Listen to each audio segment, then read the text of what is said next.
करें। कहानी की शुरुआत एक किंग को दिखाते हुए होती है। उस किंग को जंगल में से एक बच्चा मिलता है। इस बच्चे का नाम काई होता है और यही इस मूवी का मेन कैरेक्टर है। अब वहाँ के लोगों का मानना था कि इस बच्चे को जंगल के मॉन्स्टर्स ने पाला है, लेकिन किंग उस बच्चे में कोई खास चीज देखते हैं जो कोई और नहीं देख पाता, इसीलिए वो उसे अपने घर ले आते हैं। अब गाँव के लोग उस बच्चे यानी काई को समझते थे कि वो एक कर्स्ड बच्चा है, इसीलिए कोई भी उसे अच्छा नहीं समझता सिवाय एक लड़की की, और वो लड़की होती है किंग की बेटी प्रिंसेस। प्रिंसेस काई को काफी ज्यादा पसंद करती थी। इसके बाद काई देखते ही देखते बड़ा हो जाता है, लेकिन उसके बिहेवियर में अभी तक कोई भी चेंज नहीं आया था। वो स्टार्टिंग से ही सबकी इज्जत किया करता था और हमेशा ही सबके सामने झुक कर रहता था। तभी दिखाया जाता है कि एक जायंट मॉन्स्टर जंगल में कहीं से आ गया है। अब सारे सोल्जर्स उस मॉन्स्टर को पकड़ने के लिए काफी कोशिश करते हैं, लेकिन वो उसे नहीं पकड़ पाते। उल्टा वो जायंट मॉन्स्टर उन पर भारी पड़ रहा था। वो सभी पर अटैक करके उन्हें मारता जा रहा था। अब इसी दौरान हम एक फॉक्स को देखते हैं जिसकी 2 कलर की आईज थी और वो ये सब होता देख रही थी, और वो जायंट मॉन्स्टर किसी के भी कंट्रोल में नहीं आ रहा था। लेकिन इसी बीच काई भी अपने घोड़े पर बैठकर उसका पीछा करने लगता है, और तभी एक सोल्जर यासुनो और वो मॉन्स्टर एक दूसरे के आमने सामने आ जाते हैं। अब वो मॉन्स्टर तेजी से उसकी तरफ भाग कर आ रहा था, और तभी इस मॉन्स्टर को काई देख लेता है और वो समझ आता है कि अगर इसे ना रोका तो ये यासुनो को मार देगा। इसीलिए काई भी तेजी से भागता है उस मॉन्स्टर को रोकने के लिए, और वो जल्दी से अपनी तलवार उठा लेता है और उस तलवार से वो उस मॉन्स्टर के गले पर मारता है, जिससे उस मॉन्स्टर की फौरन मौत हो जाती है। अब इस तरह से काई ने यासुनो की जान बचा ली थी, लेकिन यासुनो इतना ज्यादा सेल्फिश होता है कि वो काई से कहता है कि तुम्हारे हाथों से बचने से बेहतर था मैं मर ही जाता। अब उसकी इस बात से काई काफी हर्ट होता है। इतनी ही देर में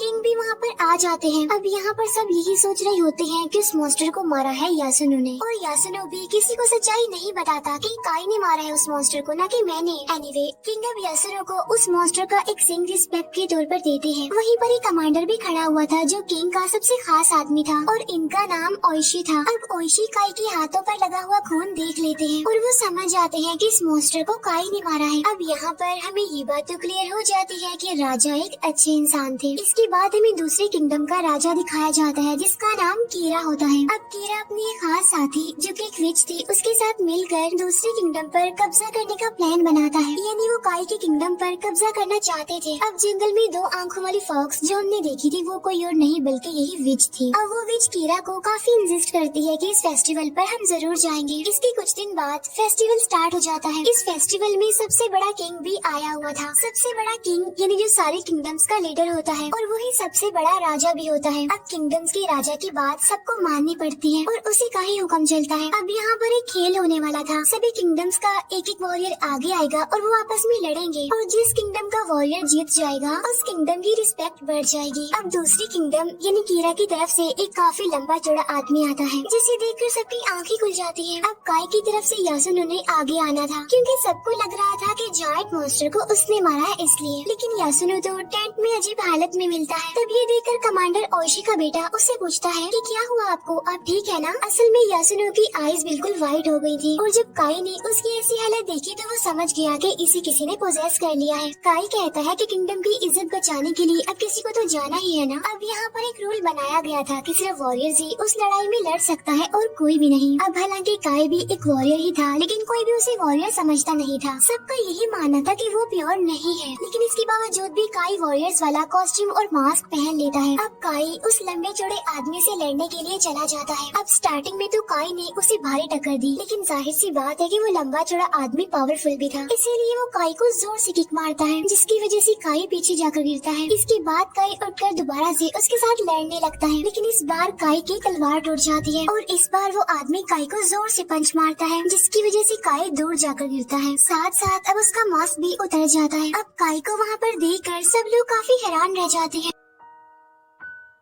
अब किंगडम्स का राजा जब ये देखता है कि वो वॉरियर नहीं है तो वो वहाँ पर आता है। वो काई से पूछता है कि तुम वॉरियर नहीं हो तो फिर तुम यहाँ पर क्या कर रहे हो? अब तुम्हें इस बात की सजा मिलेगी, और वो सजा सिर्फ मौत है। अब जैसे ही काई की गर्दन को तलवार से काटा जाने लगा था तो प्रिंसेस उसे बचाने के लिए फौरन भागकर वहाँ पर आ जाती है। अब किंगडम्स के राजा ने उसे मौत की सजा से तो माफ कर दिया था, लेकिन उसने कहा कि सजा फिर भी मिलेगी, और वो ये कि अच्छे से इसकी पिटाई कर दो, इसे मारो पीटो। तब राजा के हुक्म पर काई को बहुत ज्यादा मारा जाता है। इसके बाद हम रात को विच और कीरा को एक साथ देखते हैं। असल में वो प्लान बना रहे थे कि उन्होंने आज रात ही काई के राजा को मार देना है। अब यहाँ पर विच एक प्लान बनाती है और वो किंग के रूम में जाती है। वहाँ जाकर वो किंग को पोजेस कर लेती है। अब जैसे ही किंग पोजेस होते हैं तो वो देखते हैं कि कीरा उनकी बेटी यानी प्रिंसेस से मिसबिहेव कर रहा है। इसीलिए किंग तलवार लेकर नींद में ही कीरा को मारने के लिए चला जाता है। अब जैसे ही किंग कीरा को मारने लगते हैं तो सभी सोल्जर्स आकर उन्हें पकड़ लेते हैं। अब यहाँ पर राजा पूरी तरह से पोजेस्ड थे और जब ओशी भी उनकी आंखों का ये हाल देखते हैं तो वो भी समझ जाते हैं कि राजा को किसी ने पोजेस किया हुआ है और सभी किंगडम्स का राजा भी वहाँ पर आ जाता है। और जब उसे ये बात पता चली कि किंग ने कीरा को मारने की कोशिश की है तो वो किंग को समझाता है कि तुमने बहुत गलत किया है, वो तुम्हारे घर मेहमान था और तुमने सोते हुए उसकी जान लेने की कोशिश की। ये तो बहुत बड़ी गलती है जिसकी सजा सिर्फ मौत है, क्योंकि सबके साथ इंसाफ होगा, फिर चाहे वो कोई राजा हो या फिर कोई आम आदमी हो। किंगडम्स का वो राजा किंग से कहता है कि तुमने इस किंगडम के लिए बहुत मेहनत की है, इसीलिए हम तुम्हें एक रिस्पेक्ट वाली, एक इज्जत वाली मौत देंगे, यानी तुम खुद अपने हाथ से अपनी ही जान लोगे। अब वहाँ का ये मानना था कि जो इंसान अपनी जान खुद लेगा तो ये एक रिस्पेक्ट वाली, इज्जत वाली बात है। अब किंग अपनी इस पनिशमेंट को पूरी ईमानदारी से कबूल करते हैं और वो अपने पेट में चाकू घुसा लेते हैं। अब ओशी ना चाहते हुए भी इसमें अपने राजा का साथ देता है और किंग का सर ही धड़ से अलग कर देता है। अपने बाप की मौत को देखकर प्रिंसेस बहुत ज्यादा दुखी होती है। इसके बाद किंगडम्स का राजा बहुत ही गलत फैसला कर देता है। वो कहता है कि हम ये किंगडम कीरा के हवाले कर रहे हैं और प्रिंसेस के पास 1 साल का टाइम है जिसमें कि वो अपने फादर की मौत का दुख मना सकती है और उसके बाद प्रिंसेस की शादी कीरा से कर दी जाएगी। अब क्योंकि कीरा को सारी पावर्स मिल गई थी इसीलिए वो इस बात का नाजायज फायदा उठाता है। वो सबसे पहले किंग के खास कमांडर ओशी को प्रिजनर बनाता है। इसके बाद किंग के जितने भी अच्छे लोग थे उन सबको प्रिजनर बना दिया और काई को उसने एक आइलैंड पर भेज दिया। इसके बाद वो 1 साल गुजर जाता है। अब ओशी की सजा भी खत्म हो गई थी इसीलिए उसे आजाद कर दिया जाता है और जब ओशी का बेटा अपने फादर को देखता है तो वो उन्हें घर ले आता है। अब ओशी के दिल में सिर्फ एक ही चीज थी और वो था बदला। वो कीरा से अपना बदला लेना चाहता था, उसे मार कर। सबसे पहले तो अपने किंग का बदला, उसके बाद किंग के लोगों के साथ उसने जो किया उसका बदला। इसीलिए वो अपने बेटे से पूछता है कि हमारे बाकी सोल्जर्स कहाँ पर हैं? जिस पर उसका बेटा जवाब देता है कि वो सारे जंगल में छुप कर रह रहे हैं। अब यहाँ पर ओशी अपने बेटे के थ्रू अपना मैसेज अपने सोल्जर्स तक पहुँचाता है और ओशी खुद भी किसी को लेने के लिए चले जाते हैं। ओशी उसी आइलैंड पर चले जाते हैं जहाँ पर काई को भेजा था। वो देखते हैं कि इस आइलैंड का तो बहुत बुरा हाल है, लोग सरेआम ही शराब पीते हैं, बुरी बुरी चीजें करते हैं। इसके बाद ओशी अंदर चले जाते हैं जहाँ पर वो देखते हैं कि फाइट चल रही है और ये फाइट एक आदमी और एक जॉइंट मैन के बीच चल रही थी। वो जॉइंट मैन उस दूसरे आदमी पर भारी पड़ रहा था लेकिन फिर देखते ही देखते वो आदमी उस जॉइंट मैन का सर ही धड़ से अलग कर देता है। ये इंसान कोई और नहीं बल्कि काई था। अब ओशी वहाँ के लोगों से कहते हैं कि मैं भी फाइट करना चाहता हूँ, इसीलिए उन्हें भी अंदर भेज दिया जाता है और वो दोनों एक दूसरे के आमने सामने थे। अब लड़ाई के दौरान ओशी काई को समझाने की काफी कोशिश करते हैं, ये मैं हूँ ओशी, क्या तुम मुझे नहीं पहचान रहे हो? लेकिन काई तो उसे नहीं पहचान रहा था, जैसे उसकी याददाश्त चली गई हो। वो लगातार ओशी पर अटैक कर रहा था। अब यहाँ पर ओशी खुद को बचाने की कोशिश भी कर रहे हैं, साथ साथ काई को समझाने की कोशिश भी कर रहे हैं, लेकिन काई तो अब भी उन्हें नहीं पहचानता। लेकिन जब ओशी ये कहते हैं कि हमने प्रिंसेस को बचाना है, उसके दुख का 1 साल खत्म हो गया है और अब कीरा से उसकी शादी कर दी जाएगी तो हमें उसे बचाना है। अब यहाँ पर काई को सब कुछ याद आ जाता है, इसीलिए वो दोनों लड़ने की एक्टिंग करते हैं और लड़ते लड़ते वो वहाँ से बाहर आ जाते हैं।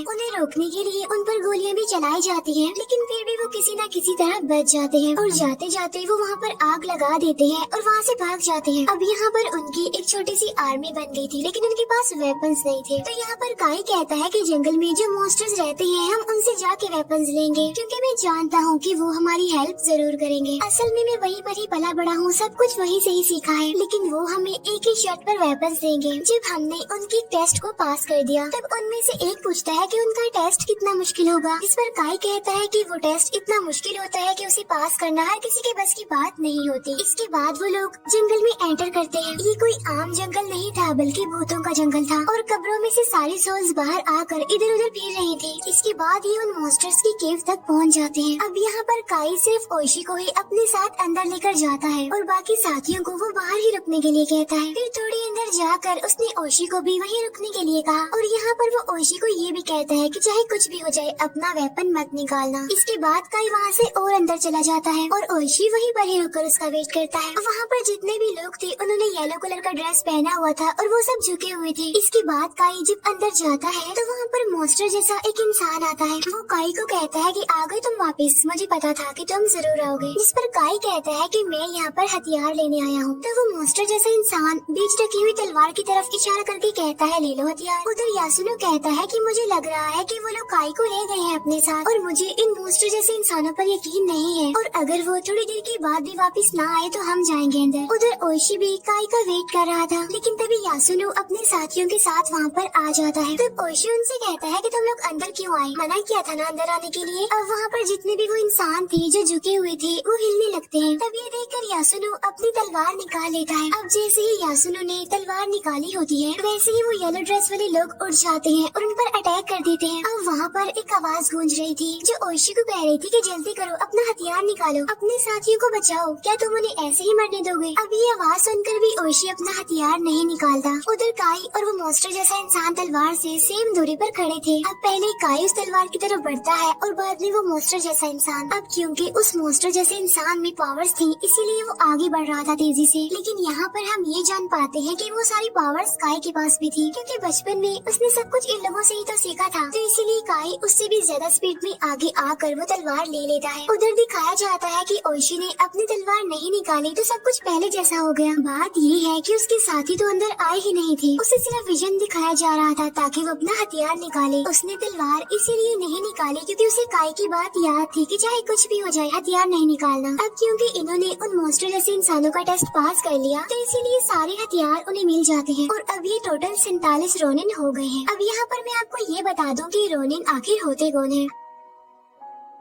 असल में जो वॉरियर्स होते हैं वो अपने किंगडम और अपने राजा के लिए किसी भी सूरत जान देने को तैयार होते हैं और अगर कोई ऐसा काम जो वॉरियर को करने के लिए कहा गया था और उसने वो नहीं किया तो वो रोनिन बन जाता है। अब यहाँ पर उन्हें पता था कि अगर वो बदला लेने गए तो क्या पता वो बचकर वापस ना आए और अगर ये वापस चले भी गए तो किंगडम्स का राजा उन्हें मौत की सजा सुना देगा, क्योंकि अगर कोई उसकी बात के अगेंस्ट जाता है तो वो सजा देने के लिए उसे मौत ही देता है। अब ये 47 रोनिन एक पेपर पर साइन करते हैं ताकि हिस्ट्री में उन्हें हमेशा याद रखा जाए। दूसरी तरफ दिखाया जाता है कि आज प्रिंसेस और कीरा की शादी थी। अब इस शादी को रोकने के लिए रोनिन वहाँ पर पहुँच जाते हैं। अब ये लोग वैसे तो अंदर जा ही नहीं सकते थे, इसीलिए वो अपना बेस बदल कर अंदर जाते हैं। वो थिएटर वाले बनकर वहाँ पर जाते हैं और फिर आहिस्ता आहिस्ता वो महल के चारों तरफ से अंदर आने लगे। अब ओइशी कॉस्ट्यूम पहनकर स्टेज पर डांस कर रहा था और बाकी सबने भी मास्क लगाया हुआ था। अब क्योंकि वहाँ पर डांस चल रहा था इसी बात का फायदा उठाकर वो 47 रोनिन कीरा के लोगों को मारने लगते हैं। अब ये रोनिन समझदारी का मुजाहिरा करते हुए कीरा के लोगों को मारते हुए आगे बढ़ रहे थे, लेकिन तभी कोई ओइशी को तीर मार देता है और जैसे उसे तीर लगता है उसका मांस हट जाता है। तब ये देखकर कीरा के होश उड़ जाते हैं। ऐसा होते ही वहाँ पर हलचल मच जाती है।